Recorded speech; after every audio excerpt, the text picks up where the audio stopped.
Hola, buenos días. Vamos a continuar con nuestras clases virtuales. En esta ocasión vamos a ver lo referente a nuestra semana 4, que es, qué es lo que nos toca ver desde el 20 al 24 de abril, es decir, toda esta semana. Entonces, para esta semana, ustedes que son de desarrollo sustentable, vamos a trabajar algunos conceptos de cambio climático, lo que son las causas, las consecuencias, y también nos queda un tema pendiente antes de entrar al cambio climático, que es el proceso de migración. Para ello, pues vamos a tomar en cuenta los apuntes, un ejercicio de biodiversidad enfocado al cambio climático y también van a hacer un resumen o mapa conceptual dependiendo de cuál se te hace más práctico, más fácil, de una lectura de cambio climático que voy a subir al grupo. Entonces, para ello vamos a continuar. Hay un punto importante aquí, nos dice que también vamos a ver los estilos de vida y el consumo. Sin embargo, lo van a tener que investigar a ustedes. Al final del video voy a mencionar qué es lo que hay que investigar, qué conceptos hay que ver, qué estadísticas hay que buscar y algunos indicadores que nos pueden estar ayudando para generar cálculos estadísticos que nos van a ayudar a tomar decisiones como contadores, como especialistas en la administración de los recursos naturales, es decir, contabilizar esos recursos con base en indicadores. Entonces, por acá yo ya tengo unas diapositivas como siempre, la misma dinámica para los apuntes. Vamos a empezar con las clases. La última semana nos habíamos quedado en la diapositiva de los estados que abordan más habitantes de manera rural. Entonces, ahora vamos con nuestro siguiente tema, que son los fenómenos poblacionales, es decir, enfocados específicamente al proceso de desertificación y migración. ¿Por qué? Porque también vamos a tener fenómenos de migración, pero no tanto poblacional, sino de manera ecológica.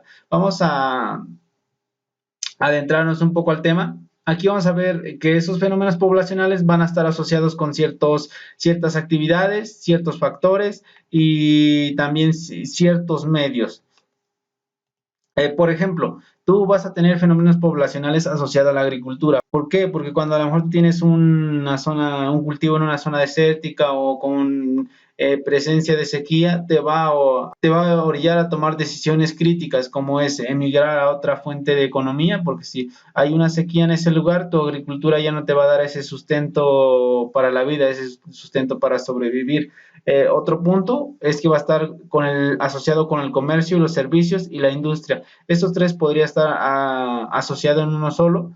Normalmente las personas que hablan de comercio, servicios e industrias es cuando emigran a buscar un mejor empleo, un empleo donde ganen a lo mejor tres veces lo que ganan en una zona agrícola, en una zona de pastizales o cualquier otro tipo de actividad que no le permite obtener esa ganancia neta mayor a dos o tres salarios. Además de ello, tú también puedes tener otra fuente de ingresos como puede ser el turismo, el transporte. El transporte asociado, por ejemplo, a las fuentes de carretera, si tú tienes un lugar donde hay ese medio de transporte que te pueda llevar a la ciudad y regresar, que te puede llevar a cualquier ciudad con mejor economía y regresar, tú puedes optar por ir a trabajar. Por ejemplo, si tú vas a la zona de Matehuala, San Luis Potosí, la zona de Monterrey, la zona del Paso, Texas, muchas personas no es tanto que hayan proceso de migración, sino que ellos prefieren ir a trabajar a la zona de Estados Unidos y regresar. Aquí, por ejemplo, tenemos un mapa de población de México. Más adelante nos va a servir para explicar esos procesos poblacionales. Vamos a regresar a nuestra diapositiva. Eh, Acá nos habla de otros procesos que son los factores. Uno, que es la economía, que es el más crítico en tiempos actuales, a pesar de que ya la mayoría de las ciudades, de los estados, de los países, hablan que el problema más grave es la salud. Inclusive ya no es tanto la educación, ahora es la salud. Muchas personas están enfermas. Tú ves ahorita, por ejemplo, para el caso de la pandemia, que es el tema popular. Ese tema de salud es el que está crítico, puedes generar, hay mucha población con enfermedades crónicas, que la educación, aquí hay un punto importante, ya la educación es algo tanto eh, bueno para ciertas personas, pero ya también es malo. Tú, por ejemplo, a veces vas a la Ciudad de México y ves personas con licenciatura en la calle, literal, o sea, dices, ¿cómo puede haber una persona que estudió una licenciatura en una ingeniería con un, no sé, un puesto de jugos de manera informal, pues lamentablemente ya hay ese proceso. O sea que ya la educación no es tan bueno como antes. Ahora para que tengas un buen fuente de una ganancia neta de 2 a 3 a 5 salarios, pues tienes que buscar otra dinámica, otras actividades, a lo mejor una especialidad o alguna otra actividad eh, en la que tu conocimiento sobresalga dentro de los demás, porque te menciono, ya la educación no es tan determinante como se pensaba antes. Procesos sociales, bueno, a veces tú vives en una ciudad donde hay muchos locos, muchos asaltos, mucho tráfico, mucho toques de quedas, pues lo que tú prefieres es migrar a otra ciudad. La seguridad, ese es un tinte también actual, es una tendencia, aunque en México no se reconozca tanto, la seguridad es un elemento esencial para vivir en ese lugar, para que no generes un fenómeno de migración o de impactos sociales. Bueno, vamos a hablar también de un proceso de medio abiótico y biótico. A veces tú piensas, no, pues hay migración en automático, dices es pobreza, pero no siempre va a haber pobreza. Sobre todo del 2010 a la fecha, puedes estar asociado con un proceso de desertificación. ¿Qué quiere decir un proceso de desertificación? Eh, tú, por ejemplo, tú, por ejemplo, podrías tener una zona con sequías, donde pasa mucho tiempo sin llover, de hecho, va a haber dos procesos ahí, que es el fenómeno de la niña y el niño. De hecho, es una tarea, por aquí en la pantalla voy a anotar. Tarea en los apuntes también ponerme qué es el fenómeno del niño y qué es el fenómeno de la niña. Uno es el periodo de sequías, que es la que está asociado a este proceso. Vamos con nuestra siguiente diapositiva. Acá nosotros tenemos que el fenómeno poblacional corresponde al movimiento de personas para lograr ciertos objetivos establecidos. Y viendo esos objetivos de manera contable, de manera empresarial, pues corresponde a la liberación de mercado, a ofrecer mejores bienes y servicios, a eliminar barreras arancelarias, a analizar ese coste privado y costo socioambiental. De manera general, pues no se entiende literal el proceso o por qué ocurre, ¿no? ¿Por qué ocurre? Uno, porque a lo mejor tú eres un contador que no te importa la parte ambiental, pues vas a ir a buscar un estado o un lugar donde te dejen contaminar, es decir, no te generen tantas restricciones. Si a ti te interesa un lugar con menores costos para entrar tu producto, pues te vas a ir a un lugar donde hay costos bajos de aranceles y demás. Si lo viéramos de la parte humana, de la parte de lo social, estos objetivos serían los que mencionábamos anteriormente: la pobreza, la seguridad, la calidad de vida y demás. Vamos con el concepto de certificación para ir adentrando un poco al tema. La desertificación va a ser la degradación del suelo, es decir, que va a perder sus factores de nutrientes, de humedad, de porosidad, de la materia orgánica muerta. Ya vimos nuestro horizonte cero. Si ese horizonte cero no tiene lo que mencionábamos, humus, materia orgánica muerta, restos de gramíneas, restos de pastos, no va a ser fértil. Y si no es fértil, no te va a dar esa producción de tu cultivo. Lo anterior te va a desencadenar pobreza o que busques otra fuente de empleo, que es lo denominado como fenómeno poblacional. Dice que la relación causa-efecto entre la desertificación y la migración ha sido recientemente asociada y reconocida por organismos intergubernamentales, la ONU, el IPCC, que es el encargado de estudiar la parte climatológica y esa parte de cambio climático, que es el tema que sigue. Vamos con nuestra siguiente diapositiva. Para ello, pues tú requieres de una gestión del riesgo apropiada. Para que no haya desertificación, tú tienes que conocer cómo es el proceso de cambio climático. Decíamos que la tarea va a ser que investigues tú cuál es el fenómeno de la niña y cuál es del niño. Decíamos que uno genera sequía, pero la otra genera lo contrario. De repente está todo seco y te genera inundaciones deslizamientos como acá lo podemos ver. Prácticamente estas localidades que vemos nosotros aquí ya perdieron todas sus viviendas. Lo que va a provocar es, si tienen la capacidad estos habitantes para seguir viviendo ahí, pues van a estar. Si no, van a tender a emigrar a otro lugar. Dicho proceso del fenómeno de la niña y el niño también está asociado con el cambio climático. Vamos con el siguiente concepto, que es ya la migración, y vamos a tener como concepto que es el desplazamiento de una población que se produce desde un lugar de origen a uno de destino. Eh, Casi siempre va a llevar un cambio de residencia habitual, es decir, que tú estés un año en Estados Unidos, de a lo mejor un tiempo, bien regresas a México, y demás. Porque si tú vas y vienes a ese lugar, no sería migración, sería más bien como una actividad turística. Vamos a la siguiente diapositiva. Vamos a tener dos procesos migratorios, uno que es la humana, pero decíamos que no solo hay migraciones de humanos, también hay de animales. Vamos con la parte uno, que es la humana. Para la humana vamos a tener dos procesos, un fenómeno de inmigración y el otro de emigración. La inmigración va a ser el lugar donde llegan todas esas personas que buscan trabajos, que buscan una mejor casa, una mejor salud. Es decir, para todos los que llegan a Estados Unidos es un fenómeno inmigratorio. El proceso de inmigración es el lugar donde sale.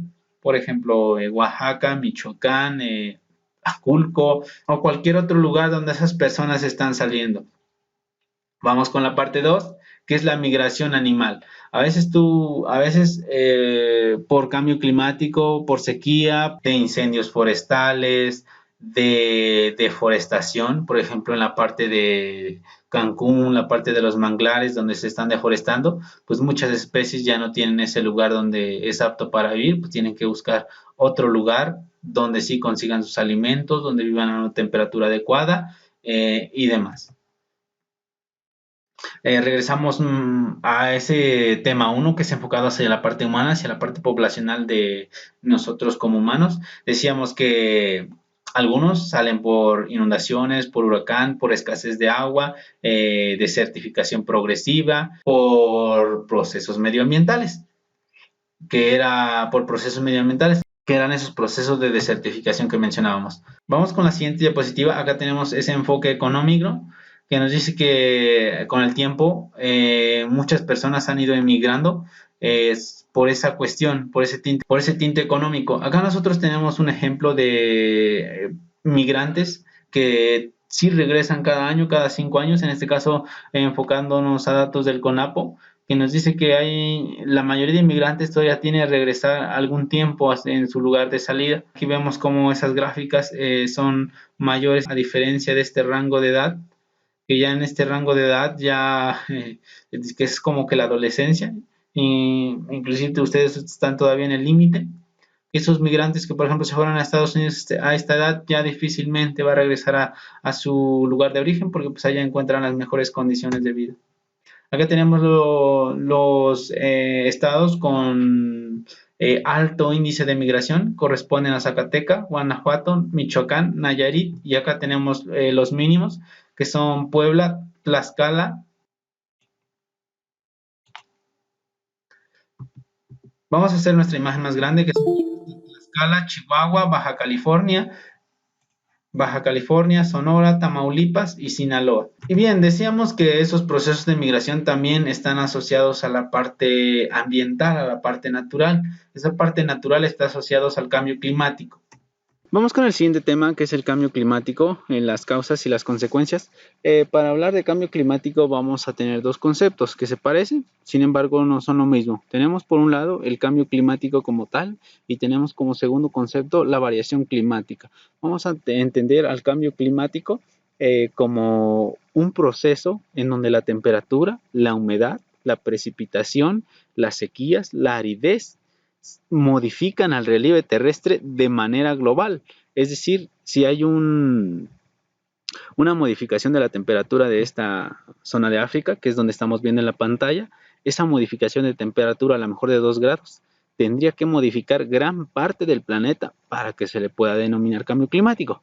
De lo contrario, se le denomina variación climática. La variación climática va a ser proceso en donde la temperatura o la precipitación se modifican, pero a lo mejor de manera regional, de manera local. Por ejemplo, tú has visto muchos lugares en donde ya no llueven o bien hay mucha precipitación, pero solo son lugares locales, lugares regionales, a lo mejor un municipio, una región, no de manera global. Hay que entender esa parte para entender cuándo realmente está habiendo cambio climático y cuándo no. Entonces vamos a las causas. Tenemos a las causas, el primero que está asociado con el ozono troposférico, que es la capa que se encuentra por acá, en nuestra troposfera, y tiene la función de cubrirnos de los rayos solares. Sin embargo, por esa suma de gases invernaderos, de clorofluorocarbonos, de gases de automóviles, pues está adelgazando. Ese adelgazamiento va a provocar que los rayos solares incidan directamente hacia nosotros, provocándonos cáncer, algún otro tipo de enfermedad y también daños hacia la naturaleza, porque ya la actividad fotosintética y también la dinámica vegetativa ya no se desarrolla de la misma manera. Tenemos el vapor de agua, que es nos dice que es un GI más abundante en la atmósfera. GI significa que son gases de efecto invernadero, y por acá tenemos una grafiquita que lo vemos. Esas partículas de agua, eh, eh, esas partículas de agua que se encuentran en nuestra atmósfera, que van a impedir que los rayos solares que inciden en la Tierra salgan nuevamente hacia la atmósfera, sino que hace que se regrese, que se quede ahí. Por eso provoca un cambio climático, un proceso de inversión térmica en caso de que se le sumara humo, en caso de que se le sumara la contaminación, en caso de que se le sumara los gases de los automóviles, las partículas de suelo y cualquier otro tipo de objeto que se encuentra en la atmósfera. Vamos a la siguiente diapositiva, que son los óxidos de nitrógeno. En este caso también forma parte de los gases de efecto invernadero y van a ser originados por la actividad antrópica. En este caso podría ser de ejemplo, por la actividad agrícola. También tenemos algunos fertilizantes que están hechos a base de este tipo de elementos químicos y pueden ser nocivos tanto para la parte de la naturaleza como para la vida humana. Tenemos al siguiente, que es el monóxido de carbono. Este nos dice que por sí mismo no constituye un gas directamente de efecto invernadero. Vamos a modificar nuestra imagen porque no se ve todo el texto, sino que al momento de unirse con otro átomo de oxígeno ya va a formar CO2. Ese CO2 sí afecta a la atmósfera y por tanto va a originar un proceso de cambio climático. Bueno, y una de las causas más representativas, sobre todo porque nos denominan como el organismo vivo destructor de nuestro propio, sobre todo porque nos denominan el organismo destructor de nuestro propio planeta. Entonces, la conciencia ecológica de quemar autos, de tirar basura, de utilizar tu auto a cada rato, de ir a la tienda en tu auto aunque esté a 3 cuadras, eso está dañando nuestra atmósfera, nuestro planeta, solamente que tú no te estás dando cuenta. Como consecuencias, pues obviamente ya algunos expertos en precipitación, en variación de temperatura, variación de sequías, variación de aridez, han tomado cartas en el asunto. Uno de ellos son el denominado Grupo Intergubernamental de Expertos sobre el Cambio Climático, y se le denomina IPCC en inglés, por sus siglas en inglés, y tienen 3 funciones. La primera función es recopilar información, almacenar, generar base de datos enfocados a las causas que modifican la temperatura. Por ejemplo, datos de temperatura, de humedad, de aridez, de horas frío, de horas de calor, horas de insolación y demás. El segundo punto es de proporcionar asesoramiento científico y técnico pues obviamente hacia los tomadores de decisiones. Entonces ellos generan sus reportes, generan sus diagnósticos, generan sus gráficas, generan todo lo que pueda ayudar a monitorear el clima. Ellos van a tomar la decisión. Tenemos el siguiente punto que dice que el IPCC no va a realizar gestión de los datos, esa parte de ir con la gente y decir, ya no tires basura, ya no quemes tus llantas, ya no salgas a la tienda con tu automóvil. Ellos no hacen eso, ellos solo hacen la parte técnica, la parte de recopilar información, la parte de almacenar datos, de poner estaciones meteorológicas. Ellos es como que su trabajo, el trabajo de como que gestionar la población, lo van a tener que hacer ustedes. Ese va a ser su trabajo. Y obviamente también para mí, por mi caso de ciencias ambientales. Para ello va a estar constado de 3 grupos. El primero va a evaluar los aspectos científicos, el segundo evalúa la vulnerabilidad de los sistemas socioeconómicos, es decir, por ejemplo, tú le puedes decir, no quemes el resto de basura, pero si estás en una zona de pobreza extrema, pues realmente es su fuente eh, es su fuente de vida a lo mejor, ese tipo de actividad. Entonces no puedes pedirle planta árboles a una zona de pobreza cuando pues realmente a lo mejor no tiene ni para comer. Hay que revisar esa parte, que es la que se encarga el grupo de trabajo número 2. El grupo de trabajo 3 evalúa las posibilidades de limitar las emisiones de gases de efecto invernadero o GI, que va a ser nuestra palabra clave de hoy en adelante, que dañará al ambiente en cuestiones de GI.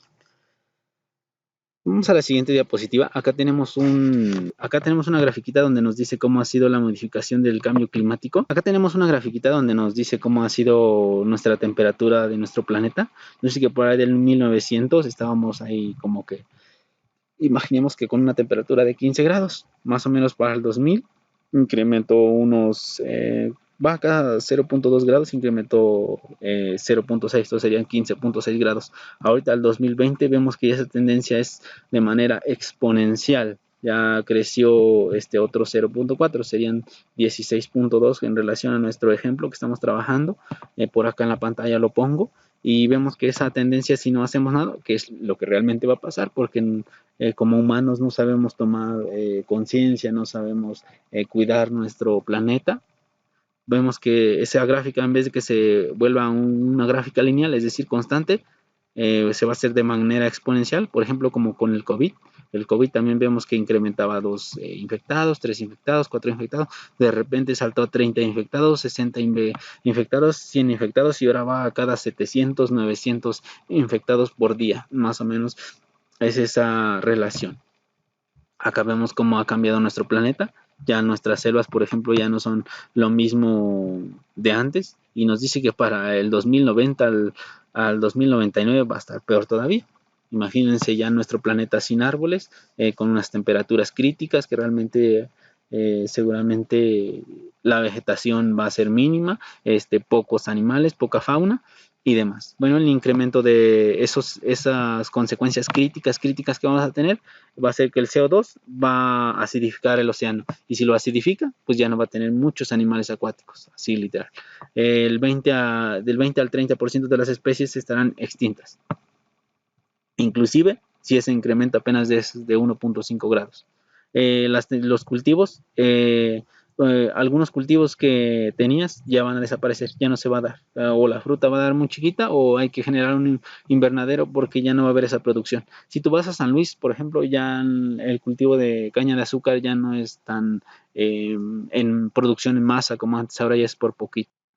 Bueno, y la palabra de conciencia, pues nosotros somos los devastadores, el propio destructor. Nuestros recursos hídricos, que si no nos mata el cambio climático y el coronavirus, nos va a matar el recurso hídrico. Y eso lo digo como especialista en el área de ciencias hidrológicas. ¿Por qué? Porque nosotros estamos teniendo muchos hijos, pero el agua no crece. El agua sigue siendo lo mismo, inclusive alguna parte se está contaminando. Vamos a dejarle hasta aquí, y para la parte que habíamos dicho que ustedes van a investigar, van a generar estos conceptos de estilo de vida y consumo. En esos estilos de vida ustedes me van a tener que hablar de consumidor compulsivo, modo de vida local, modo de vida rural, modo de vida urbana, tecnología del siglo XXI, moda. Es una palabra súper graciosa, pero sí, la moda. Inclusive a veces tú compras muchas ropas que solo utilizas 2 meses y ya no lo utilizas, que según que porque es para pura primavera, y realmente estás generando más basura. Para las estrategias de sustentabilidad para el escenario sociocultural hay que hablar de las culturas, de las etnias, de la parte indígena, es decir, cómo puedes pedirle que ya no tire basura a un grupo indígena si realmente no tiene ni para comer. Es como que te vas a dar de topes. Es decir, no puedes decirle planta un árbol si apenas tengo hoy para comer. ¿Cómo me pides eso? De eso me van a estar hablando, de los organismos encargados que toman esas decisiones, de algunas metodologías implementadas para esa estrategia de sustentabilidad, algunas tácticas, algunos estudios de prueba, y si tienen algunos ejemplos donde ya han hecho estudios, que mejor, esos estudios van ahí. Lo demás pues ya quedó, ¿no? Una parte del apunte ya lo vimos. El ejercicio de biodiversidad espacial va a ser un mapa. Ese mapa va, sino yo les voy a mandar un mapa así de puros estados, donde les voy a decir la temperatura de Sonora es de 20 grados, la de Chihuahua es de 25, la de Baja California Sur es de 23, por decir algún ejemplo. Y ustedes me van a decir, si yo incremento 3 grados, ¿qué animal se va a morir? Vamos a hacer un ejemplo con las temperaturas, decíamos, para ver ese cambio climático, cómo nos afecta. Yo por acá tengo ya un mapa hecho. Obviamente esto ustedes no lo van a hacer, ustedes lo que van a hacer va a ser interpretar. Yo aquí tengo un mapa de temperaturas de nuestra República Mexicana. En este caso salió color rosita, pero no importa. Aquí en este mapa tenemos un Excel, que sería este de aquí, y tenemos las temperaturas por mes. Este es el archivo que encontré más actualizado, que está al 2019 hasta junio. Falta actualizar los siguientes meses. Entonces vamos a hacer un ejercicio en donde ustedes me dicen que a los 26 grados, 29 grados viven tales animales. Y me van a decir qué pasaría si Campeche pasa a 31. A cada estado le vamos a sumar 2 grados, entonces sería, vamos a hacer el ejemplo con junio, simplemente es una suma literal de 2 grados, que sería el incremento que nosotros le queremos calcular, y este sería el incremento de temperatura. Esto ustedes me lo van a entregar, yo les voy a pasar el Excel, y por acá vamos a agregar otra columna, y vamos a poner qué especies en extinción. Vamos a ponerle pérdida de especies.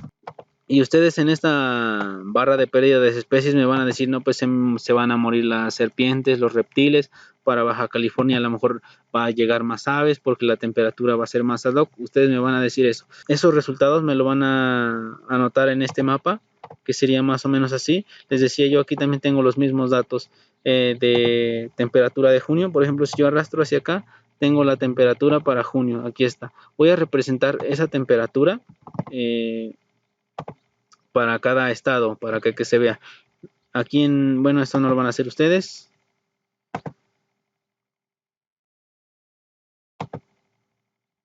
Pero yo sí, porque pues les tengo que dar el archivo, ¿no? Así que me grafique junio, aplicar y aceptar. Y bueno, aquí tenemos las temperaturas. Ustedes me van a decir, Chihuahua pasó de 26.3 a 28.3 y se van a morir estas especies. Baja California Sur pasó a 28 y se van a morir estas especies.